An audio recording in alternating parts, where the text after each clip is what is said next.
Berjumpa kembali bersama dengan saya, Gembala Jemaat Gereja Isa Al-Masih Lawang Light Generation Huha dalam program Sapa Jemaat di Rumah. Tetap semangat, tetap berpengharapan dan harus selalu yakin menjadi pemenang-pemenang di dalam Tuhan kita Yesus. Firman Tuhan kali ini saya ambil dari Mazmur pasal yang pertama ayat 2 dan ketiga. Mazmur pertama ayat kedua dan ketiga berkata, tetapi yang kesukaannya ialah Taurat Tuhan, dan yang merenungkan Taurat itu siang dan malam, ia seperti pohon yang ditanam di tepi aliran air, yang menghasilkan buahnya pada musimnya, dan yang tidak layu daunnya. Apa saja yang diperbuatnya berhasil. Haleluya. Saudara, saya percaya setiap kita pasti memiliki kerinduan untuk sukses dalam hidup ini, untuk berhasil dalam hidup ini, dalam bidang apapun, entah itu dalam hal keluarga, dalam hal bisnis dan pekerjaan, di dalam studi, di dalam membangun relasi dengan orang lain, dan dalam hal apapun, semua kita pasti pengen berhasil, pengen jadi besar, pengen jadi luar biasa. Itu artinya apa, saudara? Itu artinya semua orang memang rindu hidupnya diberkati secara luar biasa oleh Allah. Dan saya kira itu hal yang wajar dan tidak ada yang salah dengan semua itu. Allah sendiri bahkan sangat senang kalau anak-anaknya diberkati olehnya. Itulah sebabnya mengapa firman Tuhan yang baru saja tadi kita baca mengatakan bahwa Tuhan berjanji untuk memberkati secara maksimal anak-anaknya yang hidup takut akan Tuhan. Saudaraku yang dikasihi Kristus, pertanyaannya adalah mengapa ada begitu banyak orang-orang percaya yang menerima janji firman Tuhan ini namun mereka tidak mengalaminya? Saudaraku yang dikasihi Kristus, memang untuk sukses atau berhasil paling tidak ada dua faktor penting yang perlu kita perhatikan. Yang pertama adalah God factor atau faktornya Tuhan. Dalam hal ini saudara-saudara, kita berbicara tentang perkenanan Allah. Kalau Allah tidak berkenan, maka kita tidak akan pernah menjadi sukses dalam hidup ini. Kalau Allah tidak membukakan pintu, saudara dobrak kayak gimana pun gak akan kebuka tuh pintu. Kalau Allah tidak membawa engkau naik ke atas, saudara mau manjat apapun gak akan bisa naik ke atas. Kalau Tuhan tidak membuat Anda menjadi besar, upaya Anda untuk mengembangkan diri pun akan gagal total. Artinya saudaraku, kita perlu mencari Allah, perkenanan Allah, agar apa? Keberhasilan itu menjadi milik kita. Nah, ini adalah faktor yang penting dan sangat mendasar untuk berhasil dalam hidup ini. Lalu faktor yang kedua adalah human factor. Dalam hal ini adalah bagian kita. Nah, saudaraku, untuk apa yang harus kita kerjakan ini ada dua hal yang harus kita lakukan. Yang pertama adalah bekerja keras. Banyak orang berpikir memang bekerja keras adalah kunci untuk sukses. Namun kalau menurut saya kerja keras itu wajib. Mau sukses nggak sukses kerja keras itu harus. Mengapa? Karena memang kerja keras adalah akibat dari manusia jatuh ke dalam dosa. Agar mereka tetap hidup maka mereka harus kerja keras.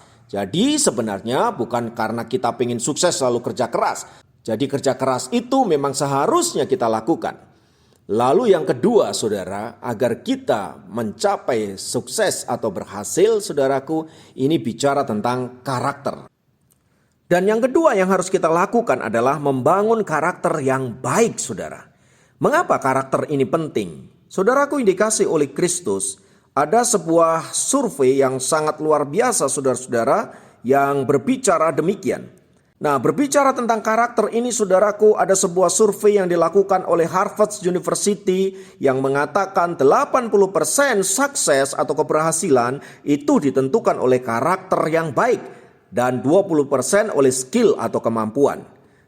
Sementara dalam buku yang berjudul Emotional Intelligence and School Success berkata sukses itu tidak melulu bicara tentang otak yang pintar. Artinya apa saudara-saudara? Biarpun dia pinter, tapi kalau attitude-nya buruk, karakternya buruk, sombong, gak rendah hati, susah diatur, susah bekerja sama, saudara. Dimanapun orang seperti ini gak akan pernah kepake, saudaraku. Maka saudaraku saya percaya bahwa apa? Sukses itu gak melulu tentang kepandaian atau kepintaran. Lalu juga seorang psikolog yang bernama Daniel Goleman yang berkata 80% sukses itu bicara tentang kecerdasan emosi dan 20% kecerdasan otak. Itu artinya apa saudaraku? Itu berarti kita harus mengelola emosional kita dengan baik. Nah, belajar dari semua itu saudara-saudara, mari kita mengintrospeksi diri kita masing-masing. Itu artinya untuk mencapai sukses, kita harus menjadi pribadi-pribadi yang bisa mengelola emosi kita dengan baik. Nah, saudaraku, dari hal-hal ini mari kita belajar untuk mengintrospeksi diri kita sendiri. Mengapa kita tidak berhasil dalam hidup ini? Bisa jadi karena Tuhan belum berkenan. Atau bisa jadi ada hal-hal yang harus kita benerin dalam diri kita. Selain bekerja keras, saudara, faktor etika, faktor karakter, faktor penguasaan diri adalah hal yang penting. Ya, jadi mari kita belajar untuk mengubah pola pikir kita. Agar apa? Agar keberhasilan itu menjadi bagian kita. Janji firman Tuhan memang diberikan kepada siapapun yang hidup takut akan Dia. Tetapi saudaraku, indikasi Tuhan bagian kita dalam mengimplementasikan firman Tuhan itu adalah bagaimana kita bisa membangun hubungan yang baik dengan orang lain. Ya, kalau hubungan kita dengan Tuhan baik, maka saya percaya hubungan kita dengan sesama baik, dengan atasan baik, dengan rekan kerja baik, dengan bawahan baik, dan akhirnya saudara-saudara kita bisa menjadi orang-orang yang berhasil dalam hidup ini. Terlebih kalau kita adalah seorang usahawan. Kita harus membangun hubungan baik dengan customer dan lain sebagainya. Dan karena itu saudara-saudara, penting sekali untuk kita membangun diri kita sedemikian rupa agar kita boleh menjadi orang-orang yang berhasil dalam hidup ini. Ingat, janji firman Tuhan tadi katakan apa? Barang siapa takut akan Tuhan, dia seperti pohon yang ditanam di tepi aliran air, yang menghasilkan buahnya pada musimnya, dan yang tidak layu daunnya, apa saja yang diperbuatnya berhasil. Saudara, tapi ini nggak bisa terjadi dengan berpangku tangan. Hal ini bisa terjadi kalau kita terus-menerus membangun diri kita sampai kesuksesan itu menjadi bagian kita. Haleluya.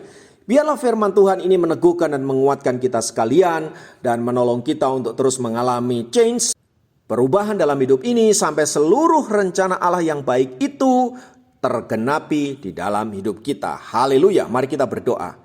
Tuhan, kami mau percaya akan janji-Mu yang berkata, tetapi yang kesukanya ialah Taurat Tuhan, dan yang merenungkan Taurat itu siang dan malam, ia seperti pohon yang ditanam di tepi aliran air, yang menghasilkan buahnya pada musimnya, dan yang tidak layu daunnya, apa saja yang diperbuatnya berhasil.